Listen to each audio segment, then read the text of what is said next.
I think we are, yeah, we are good to go. Thank you. Okay, and if just as always, if we're going too fast, if anyone wants me to back up on the slide or anything like that, just let me know. You can let us know in the chat, or you can even just blurt it out. I don't mind. So putting that out there. All right, so yeah, welcome to the 2023 Youth Quest webinar. I'm very excited to be talking about this. I know you're all here to find out some more information, kind of look at what your capacity is, and learning as much as you can. So that's what we're here to do. And for anyone that hasn't really engaged with us or met us, this is our wonderful team at CYAN, California Youth Advocacy Network. And if, in case you don't know, feel free to check out our website as well. We'll be going over that later today, some of the resources too, but mainly focusing on the webinar. But you can visit our website at cyanonline.org. We provide trainings for CTCP funded organizations, for coalitions, even for 2P as well. But CTCP is free fund or free training. But other than that, we also create materials, we create networking opportunities. Youth Quest is one of those that focuses on youth and youth advocates and really building their skills. And yeah, so if there's anything that you need, we are capacity builders. So feel free to always reach out to us as well. All right, so focusing on Youth Quest. Youth Quest, this is a big event that we hold on a yearly basis. We've been doing this for more than 20 years. And this is a time where we can bring youth advocates to celebrate, their advocacy work, to be able to promote the work that they've been doing. And also it's an opportunity for them to be able to use the skills that they've been learning with their own coalitions as well, and really show their commitment for the movement on creating smoke-free initiatives and the local work that they're doing within tobacco control as well. So other than that, they are the big part of Youth Quest is that our youth participants, our youth advocates are able to actually meet their decision makers and present to them, whether it is them educating them on what's been going on in their local communities, or for them to actually share more news about what's going on with issues within their community as well. And the last one, I don't have this on here, but honestly, this is more from the ground, from young people. It means so much to our youth advocates when they see other youth advocates, their peers that are also in this movement, that are as passionate as they are on this topic. So that's a big aspect for them as well. So just wanted to share that.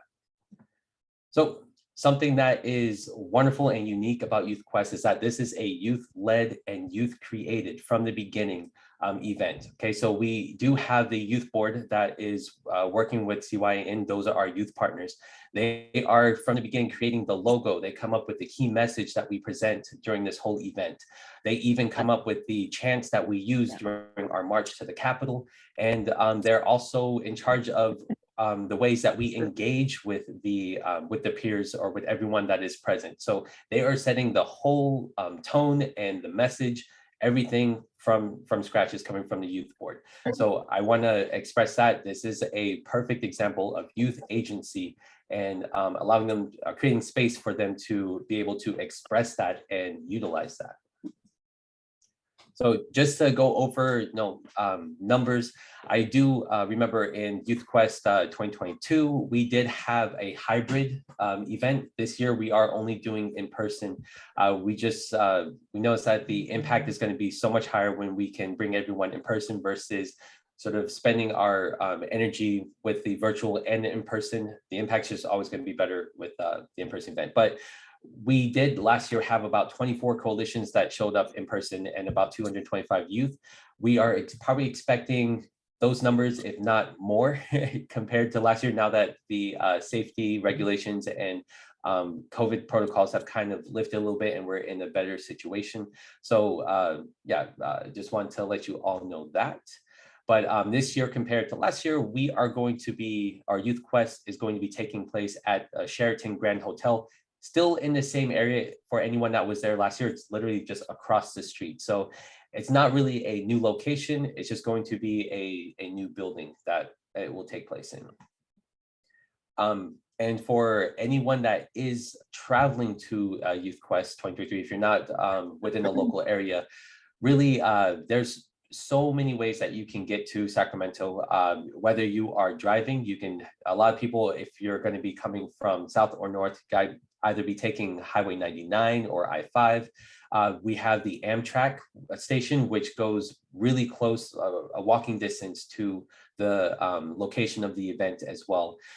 As well as the airport. The airport is only 20 minutes drive, so it's easy to be able to even get an Uber from there or arrange some sort of transportation that does not cost too much because it's not so far away. So it is very accessible when it comes to all of the transportation agencies close by or walking distance to many other facilities. So if you do need any assistance or have any questions about the best way to travel or ways to be prepared, that's where we can help. Feel free to reach out to us and we can help you find the best and most affordable path to get to Sacramento and to the event. And I do believe there are plenty also hotels around. We can provide those recommendations as well if you need to stay the night beforehand. Sometimes that makes it a little easier. But if not, of course, just traveling there and leaving on the day of, that works as well. Yeah, just let us know. Okay, so I'm going to go over real quick the agenda. This was last year's agenda. We haven't finalized the agenda for this year, but it's still going to be pretty much the same flow, still about, the length of the event, about 7 or 8 hours. But we always start with, registration until we kind of do a nice slow introduction, getting everyone accustomed, and then we really jump into the event. But I'm going to get into all those details before we finish off with the legislative visits. But let me go ahead and go into those details. So yeah, we usually do, I think even this year, we're probably going to be starting that registration window around 8 o'clock in the morning. But as I said, we like to provide a nice window for everyone to get there, anyone that is traveling. I would say do try to get there as soon as you can, around 8:30, so that you do have time to have breakfast. We are going to be providing a light meal, and it'll also be a good time to get your free t-shirts for the youth participants, because we're not providing shirts for every single person based off of the size that they are. We're kind of doing a guesstimate based off of the numbers that we've seen in the past years. So it is first come, first serve for the t-shirt sizes. But even then, we should have more than enough t-shirts. But yeah, so they'll get a free t-shirt and meal. There's going to be beverages, as I said, light breakfast. And even after I believe when we do start the event, even if it's hard for you to get there on time, or you do happen to get there a little on the later side, we still will have those meals provided within that beginning portions, probably up until when we actually start our presentations.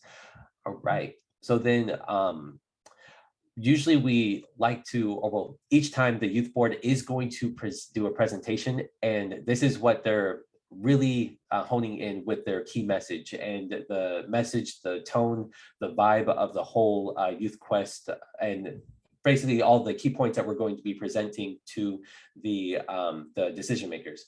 They're going to go through all those details. They're going to explain it. They're going to talk about why it's important and some of the data points that your youth participants can use in order to sort of present that to their legislator. So this is something that is wonderful. There is a lot of sort of learning not only the information, but the process along the way before we actually go and practice it in person with our decision makers. All right, and then I believe usually we also do another training after the content knowledge. We do skill-based training, which is going to be, presenting on how you actually present to the decision maker. I do know that, thankfully there's no active legislation that's taking place this year. So it's going to be a little easier, especially with that, difference between lobbying and educating. We won't have to worry about that as much, but of course we'll still go over it. It's still a good thing to learn, to know when to use those two different forms of, I guess, presenting to decision makers. All right, but after that, we are going to provide a great opportunity with creating or gathering chant leaders. So we kind of ask for volunteers to take on this part. It's a good way to raise the energy after we've been going through all the training and educating everyone on the information. So we give an opportunity for those leaders to step up, and they're going to have a competition based off of the chants that are provided by the youth board, and this kind of gives them a little practice too to vocate and express their voices, because they're going to be doing that when we do the next portion, the march towards the Capitol. So but before we do the march, we also provide, we're going to have all of our sheets with the information to where we can create our messaging, prepare for our visits with the legislators, and also provide time to create our posters. And usually the poster making, we are doing that while we're having lunch. So it's more of a working lunch, but we have a whole hour to sort of relax and enjoy that moment, to where you as a coalition can get together and finish off whatever messaging you need to do, and just have fun with the poster making, and how you really just want to envision the message you want to have as you're marching. Okay. So when the march to the Capitol does take place, I'm not familiar how the pathways from the Sheraton is yet, but we'll provide more information as the time progresses. But we will be leaving from the building, heading to the Capitol, which again is just a few blocks away, so walking distance. And this is really the setup for the end of the event, and this is where our youth participants and our advocates are. They're having their posters, they're shouting their chants or their mantras along the march as well. And once we get there to the Capitol steps, that's when we're going to be having our rally speeches. That's where we're going to be having media present, and any of the adult coordinators, anyone else that's invited. So they'll be able to really stand there on the Capitol steps and really be seen, and have that moment to where they are presenting the issue, educating the community as well, and showing that unity amongst themselves as youth advocates. It's always a very powerful moment, and yeah, it's always enjoyable too. So I believe something I want to say too, even before we're at the point of confirming whether you're going or not, definitely make time to on the side to maybe gather with your youth after this march, and after meeting with legislators, to take pictures and everything. I've learned that it's helpful to really put that into your agenda or your plan, and not immediately leave off, because this is a very not once in a lifetime, but it's a very big deal to be here at the Capitol steps, to be in this moment. And it's good to document this, not only for your evaluation purposes, but also for the youth participants that are there, for their memories, and sometimes even for their portfolios, right? So I want to put that advice out there early in your mind so you can start planning that. All right, so after the march, after we've done the speeches and we've really built the momentum with the event, that's when we start to disperse into our own groups, and we meet with our legislators, and we provide all that information. We set up those meetings for you. The biggest part is really just showing up there, developing your message, and practicing beforehand, which we provide time for. And I believe, I'm going to refer to Kim on this, I believe we are actually, last year we had to meet outside of the Capitol. This time, I believe they have a site or building where we will actually go into the offices, not in the Capitol. But Kim, do you know the details on that so far? Yeah. Hi, everyone. I can't see me, but I'm here. So it's a little bit tricky this year. So the Capitol is under construction. There is a lot of construction on Capitol grounds, and currently the only side of the Capitol that's open is the West Steps, which is where we will be at. Last year, we did have the majority of our visits on the West Steps because all of the legislators are in a separate building and their offices are smaller, so they can't meet with as many people in the room. And there were still a lot of COVID protocols in place, so they didn't want to meet indoors. This year, we're hoping they're more flexible, but so if your group is smaller and you're having a single visit, you're not visiting with another coalition, they may be a lot more open to meeting inside. The building that they're at is not far from the Capitol. It should be a quick walk, so that's not an issue. But if you have a large group, then we'll most likely request that the visit take place on the West Steps again, just so that everybody in the coalitions are able to meet. But we found, and there's probably people on the call that had the visits outdoor last year, but we actually found they worked really, really well. And there was not any negative part of that. So we'll be working with legislative offices to make sure that there's enough space and that everybody's comfortable in those visits. Yeah, and the just to express to the visits are not going to be lasting 2 hours. That we provide that time because that is so that we have enough time to set up all the appointments. So some might be joining right away at that 1:30 mark. Some might be joining more towards the 3 o'clock. So once you do have your visit with your legislator, after that, that's when everyone is free to leave, as this is basically the end of the event after you've met with your legislator. Okay, so other than that, just want to go towards, if you haven't been to our website, this is our website address, cynonline.org. You can always find more information on the event. And really on our website, you just go up here to trainings and events. You'll get a little drop down window. And when you go to events, this is the page you will see. So going into our little our webpage for Youth Quest, there's going to be all the information and also the link for to register, as well as our frequently asked questions or facts sheet. You can find that there as well. So let me go ahead. I'm going to pass it on to Jocelyn, and she's going to talk about how we actually do the registration. Thank you, Ignacio. Good morning, everyone. My name is Jocelyn. I am the program assistant at CYAN, and I'm in charge of registration. So some of you may have already heard from me if you've already completed phase 1. But yeah, so our registration takes it happens in 2 phases, basically. The first phase is for coordinators, and the second one is for any additional coordinators and youth. But before I jump into that, I do want to note that since this event, Youth Quest, is funded by the California Department of Public Health, it is free for those who are funded by the CTCP to come. However, if you are coming from a 2P program or the Department of Education, there is a $65 fee per participant, and this covers participation as well as meals and the shirt. And as always, if you have any questions, our contact information is going to be at the end of this presentation, so you're more than welcome to reach out.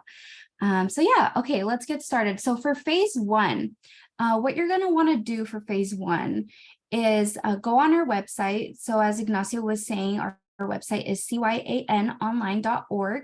And once you're there, you're going to find a Youth Quest.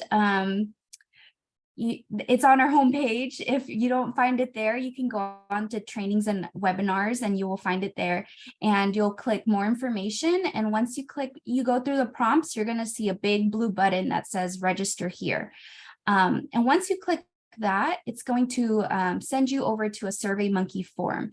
And in that form, there's going to be spaces where you can put in your coordinators' names, your name. At this moment, we are only allowing 2 adult coordinators to go to Youth Quest with their youth partners. And this is just because we really want to focus on youth and have it be youth-centered.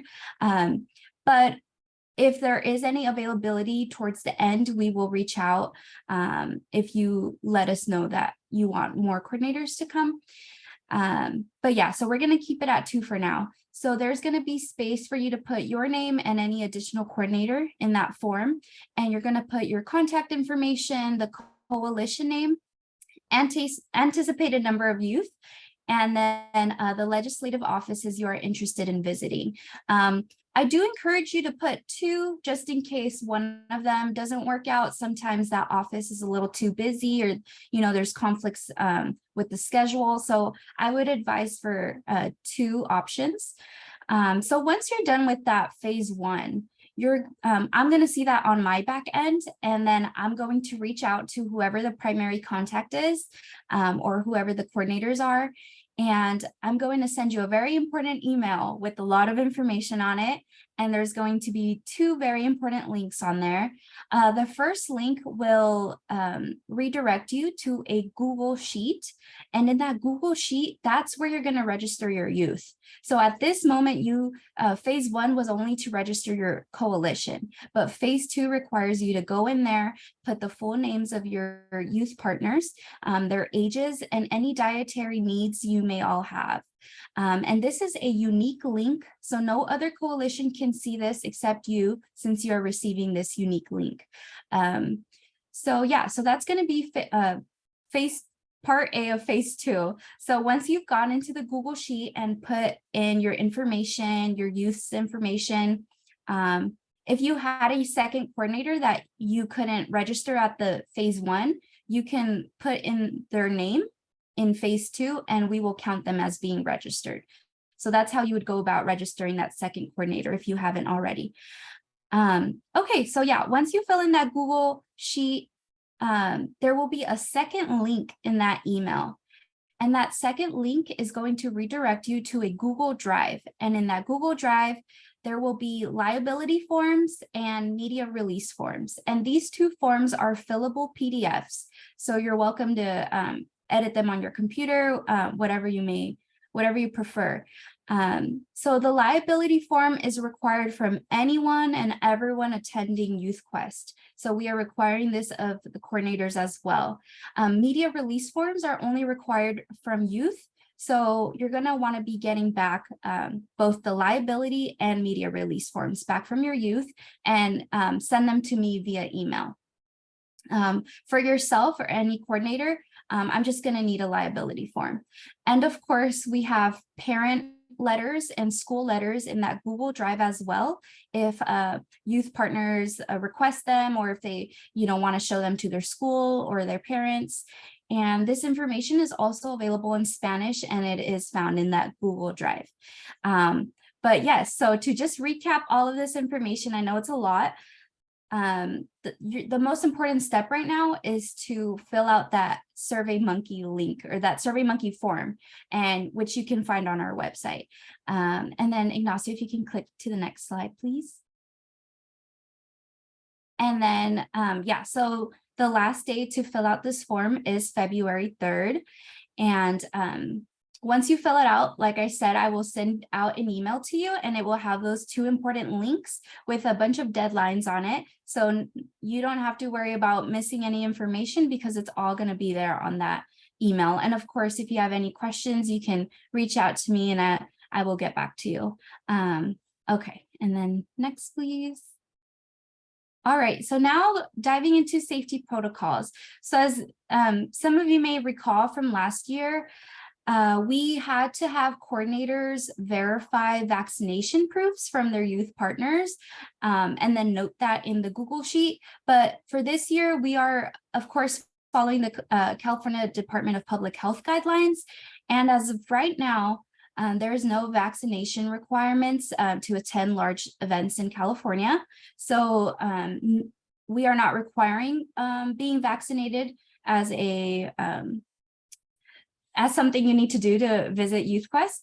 And same thing goes with testing. We are not requiring you to test before coming to Youth Quest, but we do highly encourage it. And the same thing goes for masking. You're not required, but we highly encourage. And of course, if the California Department of Public Health were to change their guidelines at any moment, we would, of course, accommodate appropriately. We would change our guidelines to fit theirs. So that is it for safety protocols. And I'm going to give it back to Ignacio now. Thank you so much. Thank you. All right, so boom, boom. All right, so just want to share, feel free. We have resources that you can use to, spread the word, to offer to your youth participants, to parents, even to other the coordinators as well. So basically, we have the Youth Quest flyer, which has the prompt, the information about Youth Quest with a little link to our website.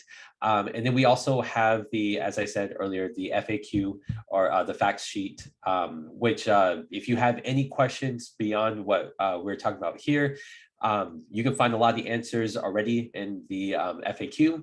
But FAQ is great and wonderful and all, but if you ever have questions and you want to reach out to us, you're more than welcome to do that as well. Okay. Other than that, I just want to show you all last year's Youth Quest. This is our promotional video. And here is a link. If you want to use this as a way to encourage or incentivize this with your youth participants to, again, spread the word, feel free to share this video. It's currently just on YouTube, but we've got the QR code. We've got the link down here. We'll share these the slides, so you'll be able to save this for later. But I'll go ahead and play this video. And after that, I think that'll be it. And actually, let me make sure my sound is shared. Okay, there we go. Every Youth Quest, even including our virtual one from last year, we have aimed to educate and inform our legislators about the importance of protecting our communities from commercial tobacco. With youth from as far north as Mendocino County to those as far south as San Diego County, each young person here today has their own unique experiences interacting with the environmental harm stemming from the tobacco industry. We are fighting for sustainable change in our communities to create a healthier environment and a better tobacco-free tomorrow. A whopping 200 people from 24 coalitions are here today in person, with another 300 people and 40 coalitions are joining us today online.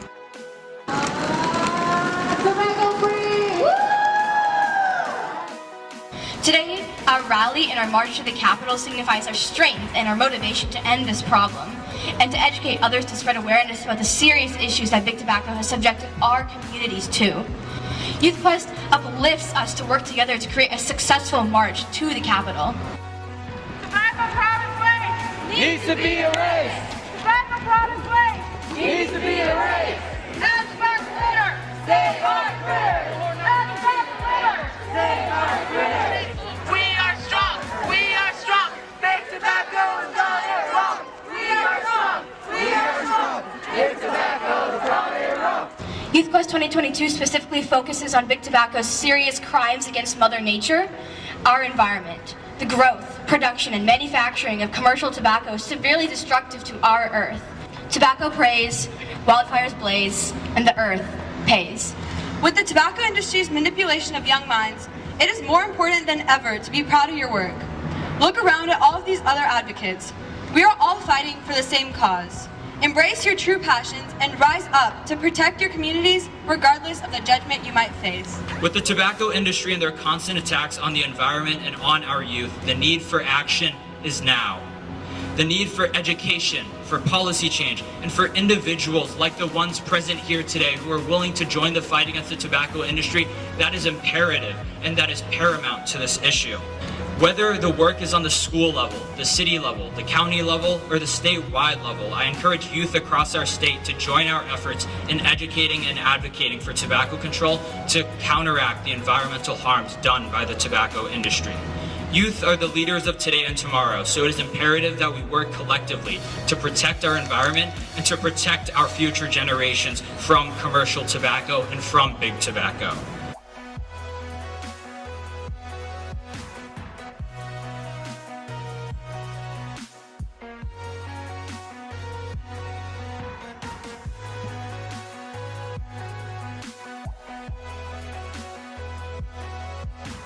Right. There we go.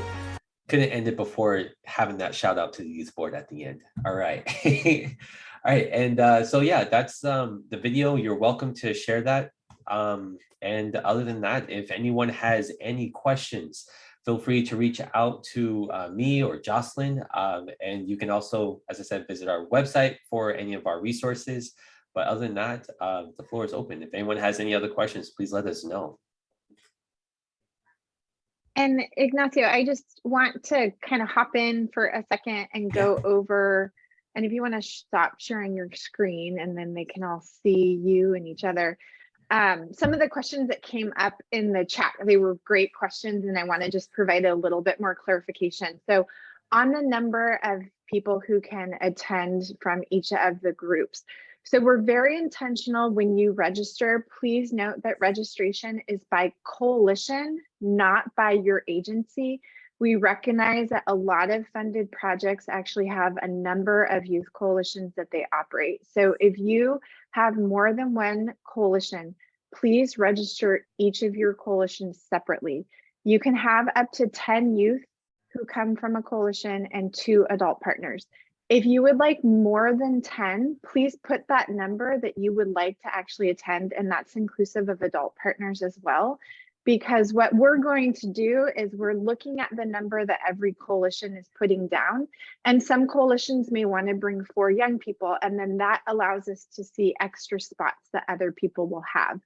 Based on when you register and how many people you're requesting, we will then let your agency know after the registration closes if you can bring additional people. So that number is really important, as well as when you register, because that's how we're basing everything. We had a great question on whether or not young adult interns are welcome to come to this event. We know that this is a new requirement for CTCP. So we want to note that this is a youth-centric event, and the materials and trainings are designed for middle school to high school age students. Of course, we would love to open this up to all the young adults who are involved in this movement, but unfortunately, we just do not have the space to do that. However, if you have an intern or work with college students, those individuals can be listed as your coordinators. So likewise, if you have more than one adult intern and you would like to bring them as a coordinator, but you don't have space, just note that in your registration that you would like to bring additional adults, and those adults are your young adult intern coordinators. So we're aware of that as well. If you have, we want to note too, that oftentimes you might have an 18-year-old who has graduated from high school. Maybe they're at a community college and they haven't moved out of your community, and they're still active members as your youth coalition as a young person. They are welcome to register as a youth. But if they are working more along with your team as a staff member, then they should be registered as a coordinator. We also had a great question about what about our community partners who are involved in our local advocacy. So the goal of this event is to ensure that young people who are involved in community advocacy, whether or not they receive CTCP funding or not, if they are doing work to end the burden of commercial tobacco in your community, they are welcome to come to this event.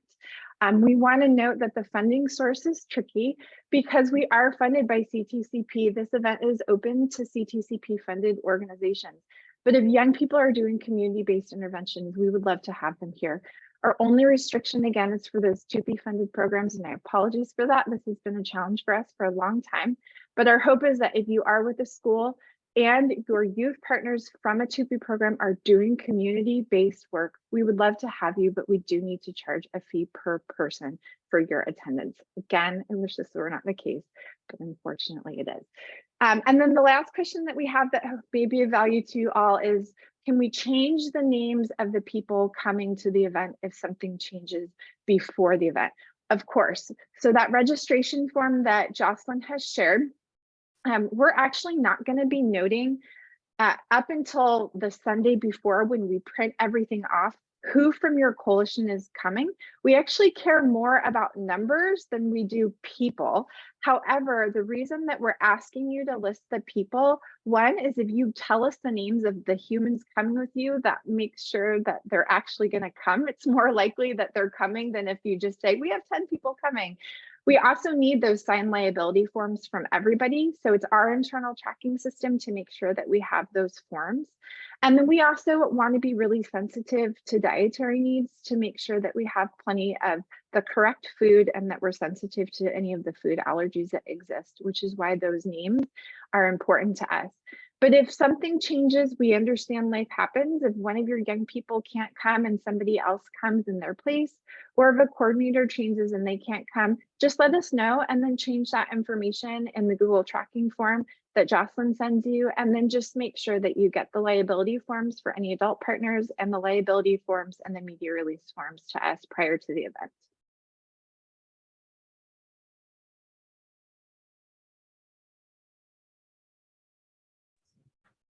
Okay, and I think Jocelyn just shared the registration link for you all as well. That makes it nice and easy, and I think that is it. Did anyone else have any other questions that weren't put into the chat or that we haven't addressed yet at all? All right. I think that is good. Okay. If anything else does come up, questions or otherwise, comments, celebrations, things you're looking forward to, feel free to share as well. We did just get a question. So I want to talk a little bit. The question is, are we going to be sponsoring transportation costs this year? So this is a question I don't have an answer to at this point. Our team has been asked this by a number of people. We recognize as we do our jobs very well here in the field, funding decreases, and we don't have as much funding to be able to pay for transportation.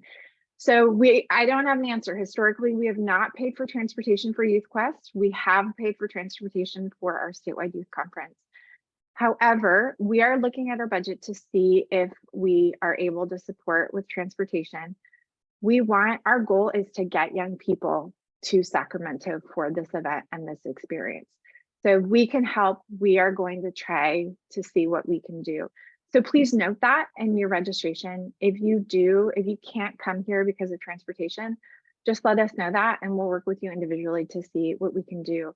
We also want to be sensitive to the reality of that many of you are traveling. This is statewide, so you're traveling from far away to come and you might need hotel rooms or something the night before. Unfortunately, the hotel that we're staying at does not offer state rate. It's a busy time in Sacramento in the spring, and a lot of the hotels downtown do not have state rate. But there are other places nearby that do offer state rate or they have reduced fees. So Jocelyn has a couple of hotels. If you reach out to her, we can put this in the FAQs too, of what hotels are going to be more affordable that you can go to. And hopefully if you have a budget to be able to pay for that, then that is something that would be great. But again, it would be helpful for us if you note in your registration, if you absolutely cannot come because of travel costs, let us know. We're seeing what we can do. We also will be in touch with CTCP to see how to support you all better in the future to be able to get to this event. And then somebody just had a comment in the chat about the possibility of sharing transportation costs. And that's a great idea. That's something our team is really happy to do. What we can do is we can note where different people are traveling from. And if there's an opportunity for people to carpool, to share things in terms of getting here, we are more than happy to help with the coordination of that.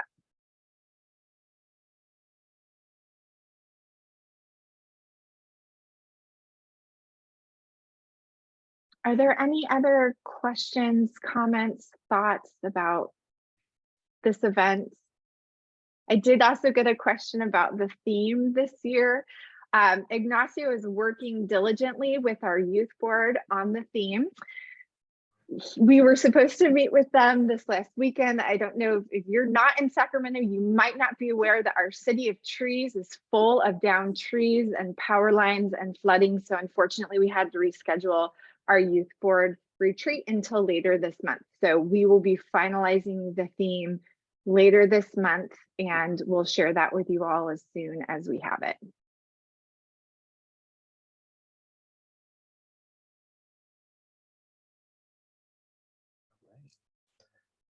I think that may conclude this webinar. Sorry, I just have yeah. a comment. Like, I know it's too late this year, but our school district, they are getting more ridiculous every year. Don't tell them I said that. So we have to go to the school board 4 to 6 months in advance. And actually, I can't even take the students if I don't take a teacher with me. So it's very hard when we have students from different schools. So it's a total mess, but we're trying to see how we can make it work. But it's getting harder and harder to be able to take students out. So I just, as a comment, there is nothing you guys can do, but I just wanted you guys to know. Thank you for sharing that, Nancy. We appreciate knowing that, and that's something, if we can provide any support also to share with the district about the value of this event for young people, we're happy to do that as well. We have a letter to help with admin, but if any of us on the team can drop in and talk to the school district or offer anything to support young people to be here, keep us posted on Appreciate that. it. The good thing is many of the students are in one school where I have Friday Night Live, so I'm trying to work it out. I mean, the school is fine, but it's the district the problem. So we'll see. We're working on it. See how we can make it work. Then we have another question in the chat box. If there is a CTCP funded project, if we're able to help support a local TUPE Youth Go, will CYN cover the $65 fee? So let me tell you some things with TUPE. So if a TUPE program is the one registering, then the TUPE program will be charged the fee. If a local lead agency works with a TUPE program and the local lead agency registers young people, we will not charge a fee.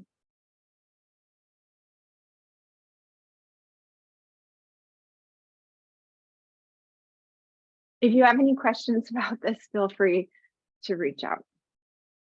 Yes, thank you, Kim. I do have some other questions, but I'm not going to inundate the chat box. So I will definitely reach out to you all. But thank you. Of course. Yeah. Any tricky questions, this is something we're always navigating. So please don't hesitate to reach out. You have all of our contact information is on our websites, but all of our emails are just our first names and then at CYN online. And ask Jocelyn, Ignacio questions. They share also any questions with Vicki and I. Again, our goal is that if there are young people doing work in the community and this is an opportunity they want, our goal is to get those young people to Sacramento. So we'll work with you to make that happen.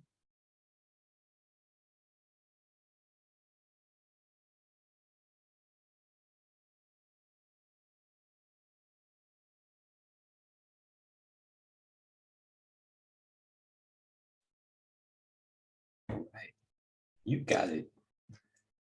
Hello, everyone, and it's good to see familiar faces, by the way. I see you all. Hi.